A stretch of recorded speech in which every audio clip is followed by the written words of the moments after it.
शाहरुख खान अपनी आईपीएल की team KKR में एक बांग्लादेशी क्रिकेटर को लेकर के बुरे फंसे हैं।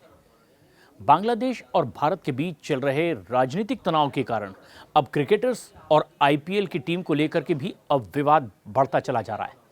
फ्रेंचाइजी के साथ साथ टीम के मालिक शाहरुख खान को भी लेकर के काफ़ी बयानबाजी होने लगी, जमकर आलोचनाएं उनकी हो रही है और केंद्र में मुस्तफिजुर रहमान को केकेआर में शामिल करना है। 2026 के ऑक्शन में ये एकमात्र ऐसे बांग्लादेशी खिलाड़ी हैं जो ऑक्शन में बिके। केकेआर ने 9 करोड़ 20 लाख रुपए में उन्हें खरीद लिया, यानी शाहरुख खान की टीम का वो हिस्सा हुए। आईपीएल 2026 से पहले कोलकाता नाइट राइडर्स विवादों में लगातार घिरता नजर आ रहा है। बांग्लादेश में चल रही हिंसा और हिंदुओं के खिलाफ हो रहे दुर्व्यवहार की वजह से मामला अब और ज्यादा गर्मा गया है। लेकिन इस बीच केकेआर की ओर से मिनी ऑक्शन में 9 करोड़ 20 लाख रुपए खर्च करके बांग्लादेशी क्रिकेटर मुस्तफिजुर रहमान को खरीद लिया गया और अब यहां से एक नया विवाद खड़ा हो गया। इस मुद्दे के बाद उनके आईपीएल में खेलने पर भी असमंजस लगातार बना हुआ है। आईपीएल 2026 में खेलने वाले मुस्तफिजुर एकमात्र बांग्लादेशी क्रिकेटर होंगे, लेकिन सोशल मीडिया पर जहां इसी वजह से केकेआर को भारी आलोचना झेलनी पड़ रही है, वहीं सीधे शाहरुख खान अब कई लोगों के निशाने पर आ गए हैं। राम भद्राचार्य और ऐसे कई लोग हैं जिन्होंने सीधे शाहरुख खान पर ही सवाल खड़े किए। राजनेताओं ने भी केकेआर के मालिक शाहरुख खान को लेकर विवादित बयान दिया। इस बयानबाजी से ये मामला और ज़्यादा अब तूल पकड़ता जा रहा है।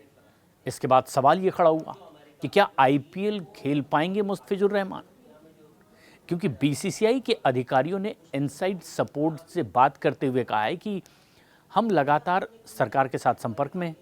फिलहाल ऐसा कुछ भी नहीं है जिसमें बांग्लादेशी खिलाड़ियों पर बैन लगाया जाए। मुस्तफिजुर आईपीएल खेलेंगे या नहीं, इसे लेकर लेकिन फिर भी असमंजस है, क्योंकि बीसीसीआई की ओर से कहा गया कि बांग्लादेश कोई दुश्मन देश नहीं है, लेकिन अभी बहुत से फैसले बाकी हैं। हाल ही में T20 वर्ल्ड कप 2026 के लिए भी बांग्लादेशी क्रिकेटर्स के वीज़ा को हरी झंडी मिली, लेकिन पत्रकारों और फैंस को वीज़ा की अनुमति नहीं मिली। दरअसल हाल ही के दिनों में बांग्लादेश में 2 हिंदू युवकों की मॉब लिंचिंग हुई। उसके बाद कुछ और लोग निशाने पर आ गए और इसके बाद एक कारोबारी युवक को भी जिंदा जलाने की कोशिश हुई पेट्रोल डालकर। यानी एक के बाद एक कई हिंदुओं को बांग्लादेश में निशाने पर लिया गया। वहां अल्पसंख्यकों को लगातार प्रताड़ित किया जा रहा है और भारत के साथ संबंधों को लेकर अब एक नई बहस छिड़ गई है। भारत के खिलाफ बांग्लादेश में जमकर बयानबाजी हो रही है। ऐसे में शाहरुख खान का अपनी टीम केकेआर के लिए एक बांग्लादेशी क्रिकेटर को खरीद लेना अब उन्हें कटघरे में खड़ा कर रहा है। कई लोगों के वो निशाने पर हैं। अब ऐसे में जबकि जबरदस्त बर्बरता हिंदुओं के साथ बांग्लादेश में देखने को मिल रही है, इसके बाद ये बवाल और ज्यादा छिड़ गया। बांग्लादेश के खिलाड़ियों को बैन करने की भी मांग हुई और इसी वजह से लोग सोशल मीडिया पर केकेआर को घेर रहे हैं और सीधे शाहरुख खान पर सवाल खड़े कर रहे हैं, क्योंकि इस फ्रेंचाइजी ने 9 करोड़ 20 लाख रुपए में एक बांग्लादेशी क्रिकेटर को अपनी टीम के लिए खरीद लिया।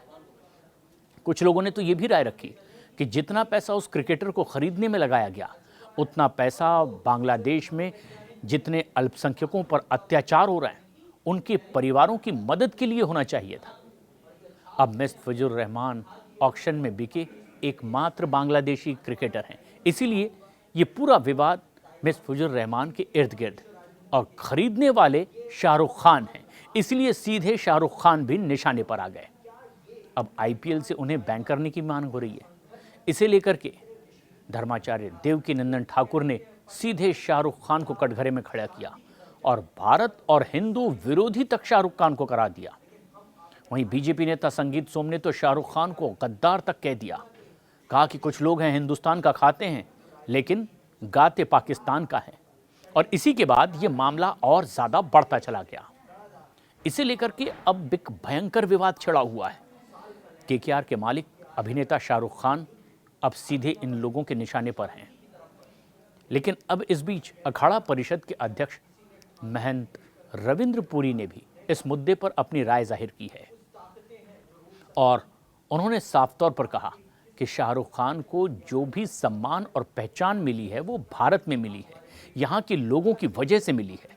ऐसे में उन्हें देशवासियों की भावनाओं और राष्ट्रहित का पूरा सम्मान करना चाहिए था। महंत ने आगे कहा कि देश विरोधी सोच या ऐसे निर्णय जो देश की भावनाओं के खिलाफ हों, किसी को भी ऐसे में स्वीकार नहीं होगा। इससे हमारी आस्था को भी ठेस पहुंचती है। उन्होंने कहा कि मैं चाहता हूं कि शाहरुख खान अपने इस फैसले पर फिर से विचार करें, अपना फैसला वापस लें। हालांकि मुस्तफिजुर की अवेलेबिलिटी को लेकर की भी बात पूरी तरह से पक्की नहीं है, क्योंकि अप्रैल में बांग्लादेश को न्यूजीलैंड के खिलाफ वनडे और T20 सीरीज खेलनी है। और अगर बांग्लादेश क्रिकेट बोर्ड यानी BCB ने मुस्तफिजुर को NOC नहीं दिया तो वो IPL 2026 में काफ़ी मैच मिस कर सकते हैं। और मौजूदा राजनीतिक माहौल को देखते हुए ये भी संभव है कि बांग्लादेश क्रिकेट बोर्ड NOC देने से इनकार कर दे या फिर मुस्तफिजुर खुद ही वहाँ से हटने का फैसला कर लें। BCCI ने भारतीय विदेश मंत्रालय के साथ में T20 वर्ल्ड कप और 2026 के लिए बांग्लादेशी खिलाड़ियों के वीज़ा पर भी बातचीत कर रहा है। बांग्लादेश की टीम कोलकाता और मुंबई में अपने ग्रुप स्टेज के मैच खेलेगी और IPL 2026 वर्ल्ड कप खत्म होने के 10 दिन के भीतर शुरू होगा। ऐसे में उम्मीद ये है कि मुस्तफिजुर रहमान का वीज़ा वर्ल्ड कप के जरिए ही एक्सटेंड हो जाए। उधर BCCI ऑफिसर ने कहा कि Mustafizur Rahman T20 world cup के लिए वीज़ा अप्लाई करेंगे, जिसे IPL के लिए बढ़ाया जाएगा।